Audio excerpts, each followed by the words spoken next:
Hey everyone, I'm Michael Cade. I'm a technologist here at Kasten by Veeam.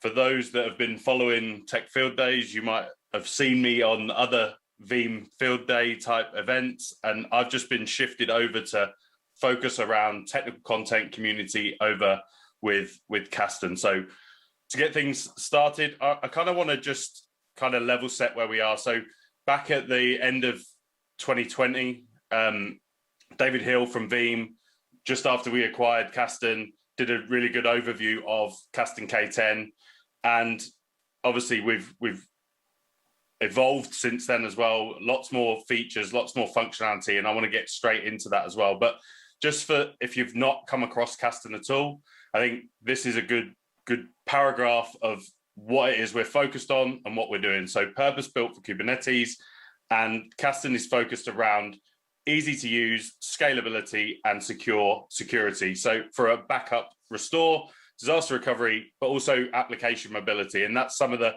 themes that we're going to push through the next 2 hours of session. So, but I know you guys have already had 1 or 2 days full of slides. So I want to get straight into actually showing you some of the stuff since the last demo back in 2020. So with that, diving straight into a demo to keep you all on your toes. So if you haven't seen K10 before, K10 lives within the Kubernetes cluster that you're protected. Now we have other features around multi-cluster. What we first want to just quickly run over is the interface, the UI. Now I'm going to show a lot of the UI, but Tom is going to very much get into the API. So how we can leverage that outside of the traditional operations type way of being able to protect and manage your data. So don't think that everything I'm showing from a UI perspective is, well, that's the only way we can do it. Absolutely, there's an API first approach that enables you to do a lot more with Kasten as well. So first of all, we have our applications. Now, this is dynamically discovering the applications within your Kubernetes cluster. Ultimately, these are your namespaces. You can see here that I've got a few. Some are compliant with policies that I'm protecting, and some are not so compliant because I'm not protecting them because I don't need to or because I don't want to. If we head back, we've also got our policies. Now, in particular for this demo, I've created this policy. Very simple. Give it a name, give it a description, choose an action type, which is snapshot in this particular instance. Again, Michael's going to touch on more of the import later. Backup frequency, backup retention, and then whether you want to export that out to a location profile. I'm going to touch on that as well just shortly. And then some more information around, okay, depending on what Kubernetes cluster that you're working on, what snapshot data do you want to actually export? If you're using AWS EBS that's in a durable form factor, then maybe you just want to take the references and offload those to object storage because they're ultimately copies of that data. Whereas if you're using an on-prem solution, you might need to export the whole piece because it's all about, can we recover that data when we need it? Then we get into, now I'm in my particular policy, I'm only looking at one of my applications. Now, if you had a lot of different MySQL or different workloads, then it might be that you wanted to wildcard MySQL star. We could absolutely do that here. We could leverage labels. We could do it by name. We could do multiple, and we could be quite dynamic as to how we capture those applications. Then we choose what resources we want to capture, and then application consistency and the different consistency patterns that we can leverage there as well. So whether that's from a MySQL point of view or whether that's from a particular data service, being able to hook into that, making sure that we caress the workload so that we've got a good, clean, consistent copy of that. Back to the dashboard, we also have data. Hey, Mike. So this is just, yeah. Hey, Ray. Talk to me about the snapshots. So I mean, AWS has its snapshots. Obviously, AWS, Azure and Google to some extent have their own. But even on-prem, depending on the storage, it might be storage related. It might be VM related. It's how do you decide or what sort of snapshots do you use?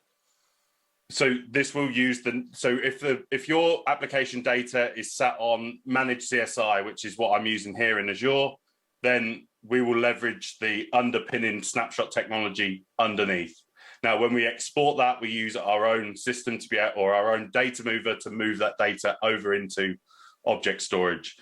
I think we probably can get into a little bit more detail about that, but the data mover itself, we have several data movers that move over. There's various ways in which we can move data from A to B.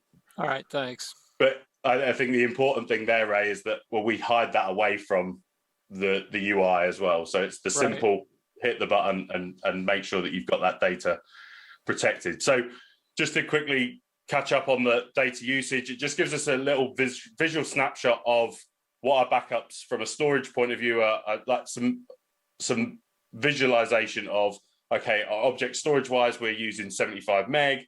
Live storage wise, we can see what our change rate looks like and obviously this is a lab environment, but we can go up and we can see what that looks like at a flash just to understand what's happening within our cluster or clusters. And then we've got our activity and actions down here. Now I mentioned about location profiles. So I want to just quickly run here. For the purpose of the demo, a new feature that came in Kasten 4.0 is the ability to leverage the object lock API within AWS S3 and S3 compatible. So that's really that's where we're going to get to shortly with the failure scenario and recovering that data. But really, in terms of where we store those exports, those offsite copies, we have the ability to go to Google Cloud Storage, Amazon S3, as I mentioned, Azure, NFS is a recently new feature as well. And then you'll see here, again, in beta, the ability to offload to a Veeam backup replication server as well. If I go into Amazon S3, you can see all the usual. We add our access key, AWS secrets. We can use IAM roles as well. But then we have this tick box around immutable backups. And what this does is allow us to leverage the object lock API within the AWS S3. Now, you have to go and create that bucket. And if we head on over here, you can see that when I created this bucket where I'm storing all my backups, I enabled object lock, which also gives me that bucket versioning. So we integrate there and Michael, I have a question. So you support object lock on AWS, but you don't have any, similar API on Azure or NFS. So do you have a mechanism or that you can leverage to protect against accidental? So without getting into the capability, so the object lock API is based on the object within the bucket, and it's at the file level. Whereas from an Azure point of view, and I might have got this the wrong way around, but it's at the bucket level. Now, that's up to Microsoft to tell you what their roadmap looks like in terms of whether they bring in that API for us to leverage. But it's not there for us to leverage is probably the best answer I can give. Okay, so you don't have any workaround at the moment? No, but we have the ability. So Michael Corsi is also going to touch on disaster recovery. That's going to get that copy of data off to a different, well, at least the copy of the data available in a different region as well. Okay, good.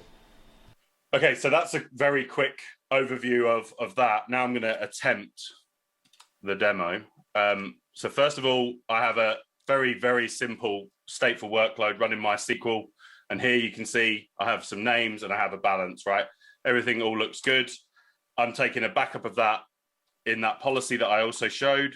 And I don't want to call it just ransomware because although our marketing call it ransomware, immutability offers so much more protection around accidental deletion, malicious activity, all of the bad things. Just the accidental deletion is probably the biggest cause of requiring a restore functionality, but ransomware gets the headlines, right? So if I go and hit that DB attack, now if this works, great. Okay, I don't know why I'm saying great to attack in my own database, but you can see that I've encrypted all of that good data. But let's go one step further and actually attack the bucket as well. So I've got a script in here that's going to go and delete the contents of that bucket. Okay, good start. Ultimately, if I go and jump to here and objects and refresh that, yeah, there's no objects in there, but from a restore point of view, we've got our versions. So if you imagine that there was a K10 folder there that included all of our most recent backup, and we've just run a script that's going to delete that, which allows us to delete it. But because of the versioning within AWS, we've got the ability to roll back to these versions. That's the whole versioning point that we have. So I can't go in here and physically delete these copies. Now, granted as well, if I had access to the AWS bucket, or if I had access to maybe the Kubernetes cluster, I could just delete Kasten as well. And that's again where Michael Corsi is going to come in and demonstrate the disaster recovery capabilities that we have there as well.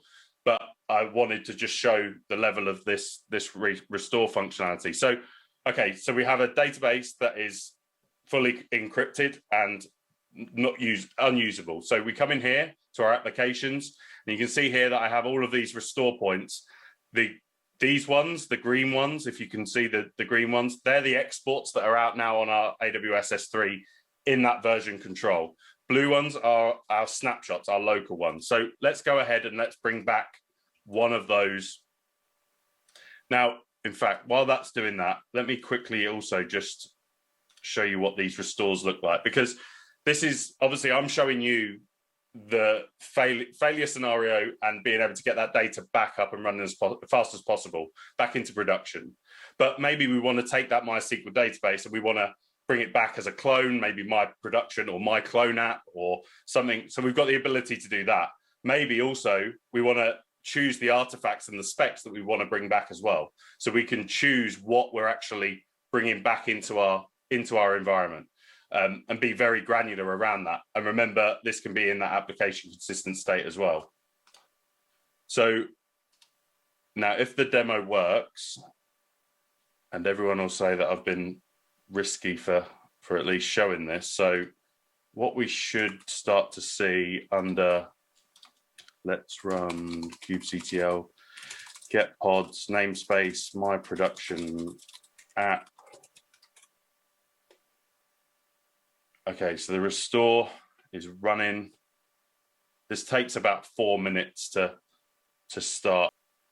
But what we're going to see is, hopefully, which is a good sign, that MySQL is now being restored, and providing that I've pulled it back from the right restore point within object storage, within that version control, this database should be back to where what we first saw when we came into the failure scenario demo. And then with that, we'll jump back into the slides.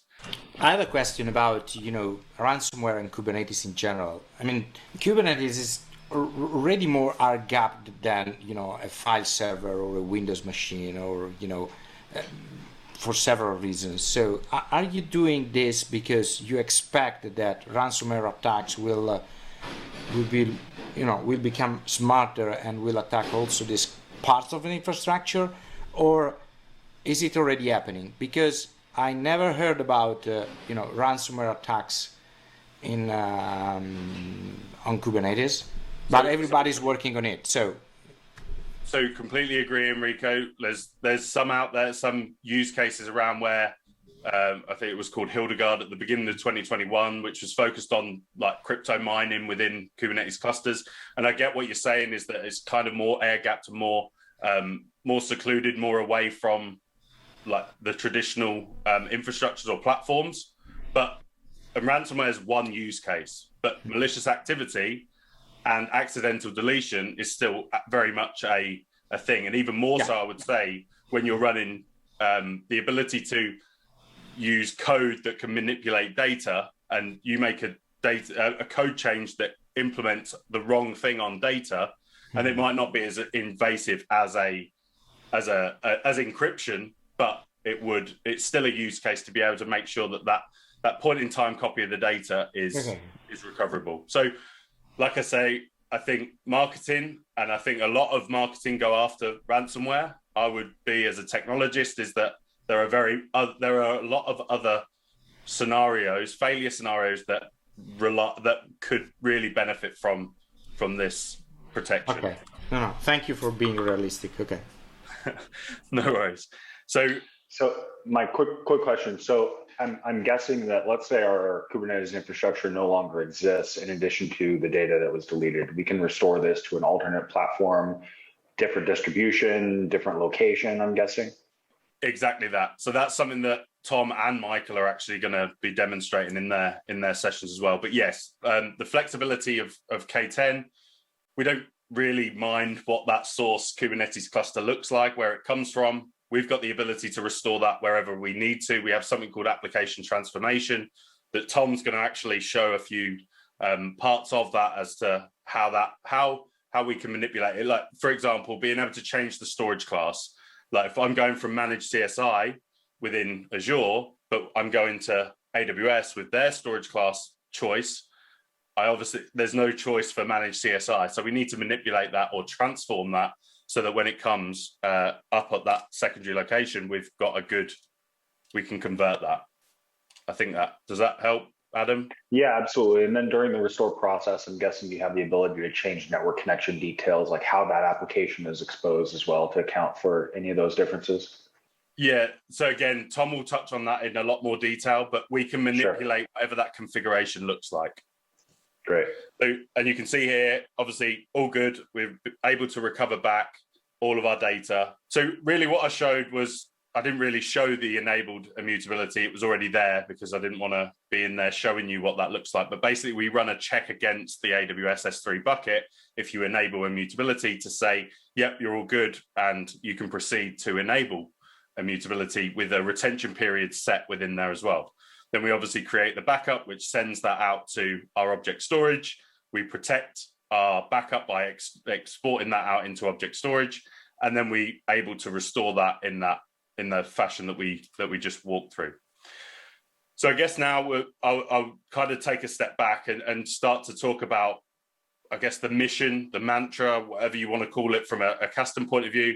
But Kasten's mission is to focus on data management challenges. And I think in terms of deploying Kubernetes out there, there's lots of different options. Public cloud is arguably very easy and simple to spin up. You can get up and running. You can feel the benefits of Kubernetes. Where we fall short as a movement to cloud native and Kubernetes is the ability to look after those data management challenges. Now, Kasten are focused on some of those, not all of those, and namely first backup and recovery, but then also that application mobility that you mentioned, Adam, and then also disaster recovery, because the failure scenarios that we see within Kubernetes are pretty much the same as what we saw in cloud, in physical, in virtual. They're just different, right? And I'm going to touch on some of those areas, but I think we can all agree, or hopefully agree, that I think Kubernetes is available in many different ways. Adam, you touched on different distributions, different locations, hybrid approach, like you could be running some in some cloud, some in another, some on-prem, all very different. And there's data from CNCF surveys that also highlight that a lot of customers, not necessarily our customers, consumers of Kubernetes are actually running a hybrid cloud. So they don't just pick one, they have generally more than one in that hybrid cloud approach. And we also see from that same survey data that there is a huge trend, like more than 50% of the people that were asked are running some sort of stateful workload, whether that be databases, and that's always the first one that we highlight. But generally, think about data services. One of the sessions later that Michael, and I don't want to ruin the surprise, but he's going to be talking about Kafka. So a different way of being able to present that data, not just the traditional NoSQL and relational databases. Michael, I have a quick question, if I may.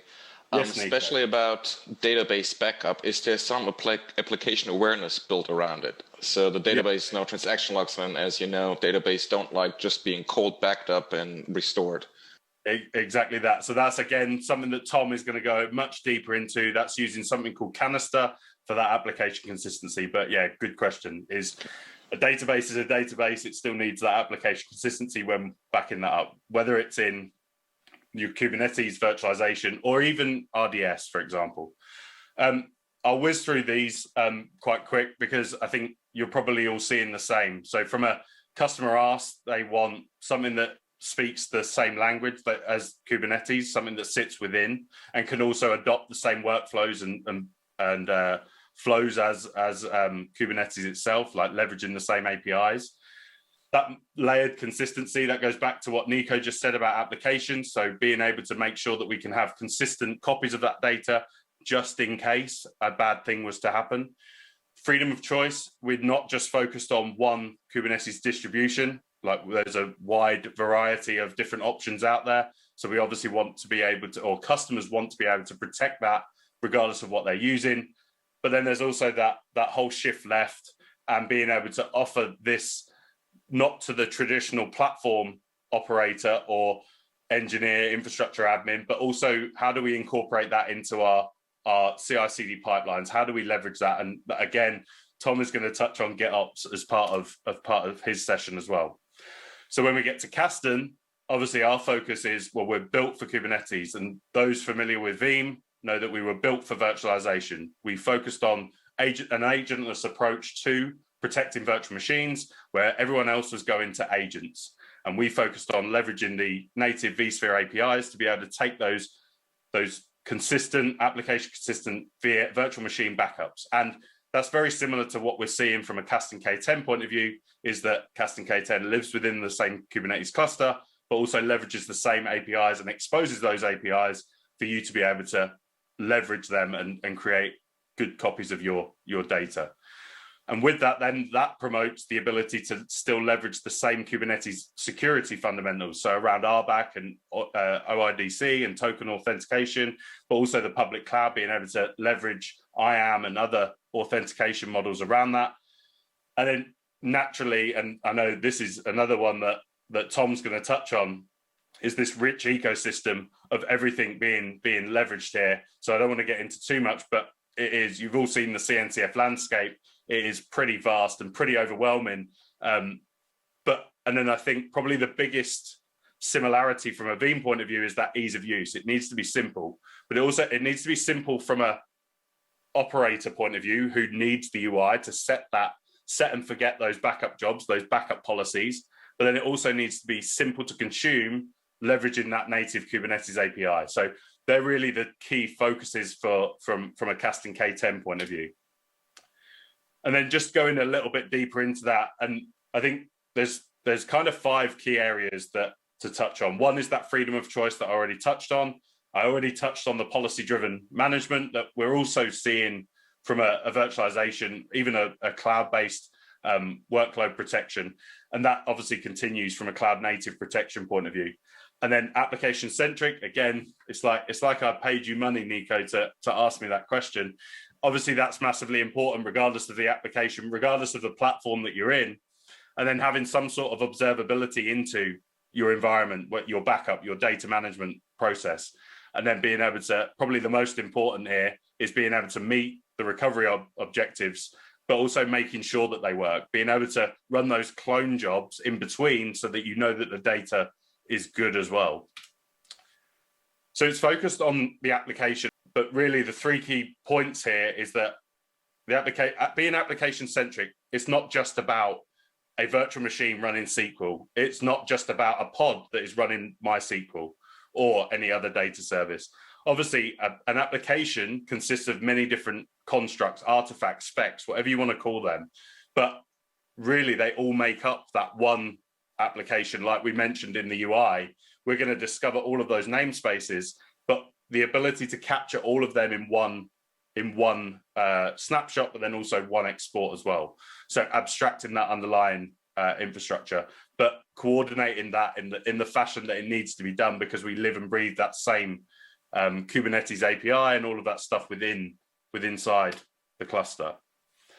Freedom of choice. Now, I mentioned around distributions, and I've mentioned quite a lot about data services, but obviously there's a big element here around storage infrastructure. And this goes back to Ray's point, is that we are able, and this is mostly, or some of it's to do with CSI, but that doesn't stop us there, because there's obviously a lot of in-tree provisioners out there as well from a storage perspective. So we have full support for in-tree provisioners, but also from a CSI perspective as well. So CSI is going to ramp up the ability for storage vendors out there to adopt that interface to be able to provide storage into Kubernetes.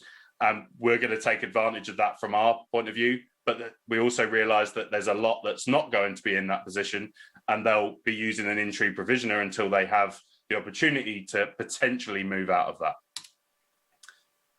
Policy-driven management, I didn't show you the YAML or the API as well, but ultimately you saw the UI from me. You're going to see a lot more of that from Tom, the ability to create custom policies, and without stealing Tom's thunder, the ability to do all of that from the CLI or from the API versus having to do that from the UI.